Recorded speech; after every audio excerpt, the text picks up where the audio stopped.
So what we're doing, we're in the process of recovering the top dashes of the Defenders. Now we're having a bit of an experiment. Last week we had to go with this one. We put some vinyl on. It didn't turn out too well. So we put a lighter vinyl on top of the old vinyl, and it seemed to have gone well. We haven't trimmed it down yet, but when we get the trims in here, it's going to fit really nice. And we've even got the little dimples for where the screw holes go in. So on this one we're going to do now, we've changed our ideas a little bit. And this is off my truck, so we've got the original vinyl. Now on this one we took the old original vinyl off, and we just filled it. We smoothed off the edges and filled it with body filler because there was nothing else we could do. And we were using a very light vinyl to do the job, and we're using a vacuum system. So we've got a tube that goes on our vacuum cleaner, and we put it in a bag, and we're going to suck all the air out of it, and hopefully it'll take all the profile. It's a bit hit and miss, but it's better than, you know, like £150 for a new one. So let's see how it goes.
So here's the final product, all nicely finished and in place.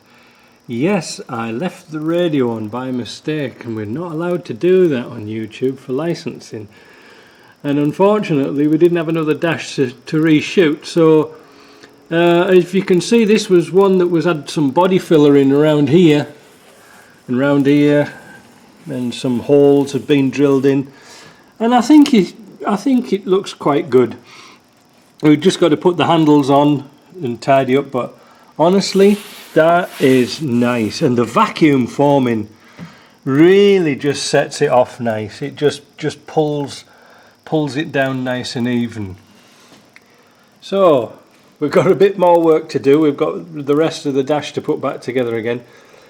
Anyway, it can be done. You don't have to have that horrible stitching that goes across here. Yeah, very pleased with it. I mean, we were going to throw that. We've done 2 today, and we were going to throw one of them out. It was that bad. But let's have a look at it, and I'll show you. Now, this one here, we haven't cut the hole for the ashtray, but you can see this one was bent, and I'm going to put this one on my truck because it doesn't really matter too much. But it's actually, well, you can see it's got a bend in it, but it doesn't really matter. But the idea is that the condition of the vinyl is nice and even, and it's really nice. So yeah, so I hope we've learned something from that. Yeah, so making Land Rovers better again, even better. I bet they wish they could do that in the factory. Alright, we'll talk to you later. Bye bye.